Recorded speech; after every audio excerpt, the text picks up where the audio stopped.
സ്വാമി വിവേകാനന്ദന്റെ 161 ജയന്തി വാർഷികവും ദേശീയ യുവജന ദിനാചരണവും Punnad Vivekananda arts and sports club ജനുവരി 6 മുതൽ 13 വരെ വിവിധങ്ങളായ പരിപാടികളോടുകൂടി വിപുലമായി ആഘോഷിക്കുവാൻ തീരുമാനിച്ചതായി ഭാരവാഹികൾ വാർത്താസമ്മേളനത്തിൽ അറിയിച്ചു.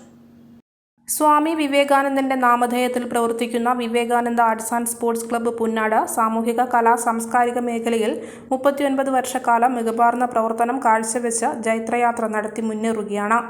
സ്വാമി വിവേകാനന്ദന്റെ 161 ജയന്തി വാർഷികവും ദേശീയ യുവജന ദിനാചരണവും Punnad Vivekananda arts and sports club ജനുവരി 6 മുതൽ 13 വരെ വിവിധ പരിപാടികളോടുകൂടി വിപുലമായി ആഘോഷിക്കാൻ തീരുമാനിച്ചിരിക്കുകയാണെന്ന് ഭാരവാഹികൾ വാർത്താസമ്മേളനത്തിൽ അറിയിച്ചു. ജനുവരി 13 ശനിയാഴ്ച വൈകുന്നേരം വിവേകാനന്ദ ജയന്തി സമാപന സമ്മേളനം, ദീപപ്രോജ്വലനം, കൈകൊട്ടിക്കളി മത്സരം എന്നിവ നടക്കും. ജനുവരി 6 ശനിയാഴ്ച 7 മണിക്ക് ഷട്ടിൽ ടൂർണമെന്റ് പുന്നാട് വിവേകാനന്ദ ഗ്രൗണ്ടിൽ സംഘടിപ്പിക്കും.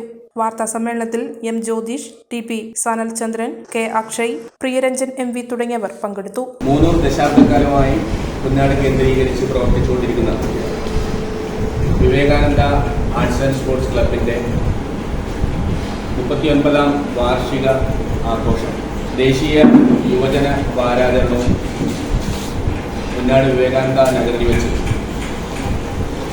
ജനുവരി 6 മുതൽ 13 വരെ നടക്കുകയാണ്. കഴിഞ്ഞ വർഷം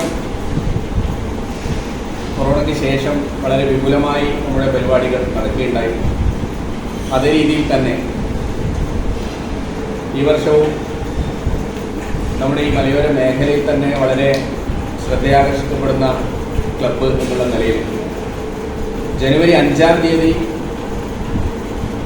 ഷട്ടിൽ ടൂർണമെൻറ്റ്, 7-ാം തീയതി ഫുട്ബോൾ ടൂർണമെൻറ്റ്, അതുപോലെ 10-ാം തീയതി രക്തദാന ക്യാമ്പ് എന്നീ പ്രധാന പരിപാടികളാണ് ഇതിൻ്റെ അനുബന്ധ പരിപാടികളായിട്ട് നടക്കുന്നത്.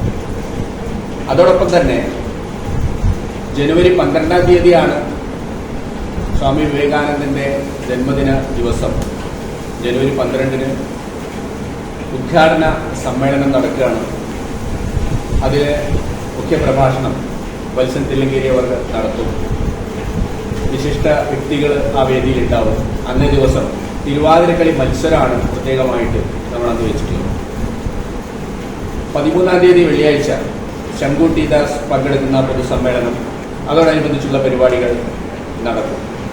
12-ാം തീയതിയുള്ള ഗാനമേളയാണ് പൊതുജനങ്ങൾക്ക് അട്രാക്റ്റീവായിട്ട് ചെയ്തിട്ടുള്ള പരിപാടി. കൊപ്പാലം ബ്രിഡ്ജ് മ്യൂസിക് ബാൻഡിൻ്റെ ഗാനമേള 12-ാം തീയതി നടക്കും. അതോടൊപ്പം നൃത്തദിശ കുട്ടികളുടെ പരിപാടികൾ, അഞ്ജലി കലാക്ഷേത്രം ഒരുക്കുന്ന നൃത്തവിരുന്ന്, അതുപോലെ നമ്മുടെ ആ മേഖലയിലുള്ള പാവപ്പെട്ട വിദ്യാർത്ഥികൾക്ക് പഠന സഹായം നൽകുക എന്നുള്ള രീതിയിൽ അശ്വിനി കുമാർ സ്മാരക വിദ്യാഭ്യാസ പ്രതിഭാ പുരസ്കാരം എന്നുള്ള രീതിയിൽ കുട്ടികൾക്കൊരു സഹായത്തിന് വേണ്ടിയിട്ടുള്ള ഒരു വിദ്യാഭ്യാസ ധനസഹായം കൂടി അവിടെ ഏർപ്പെടുത്തുന്നുണ്ട്.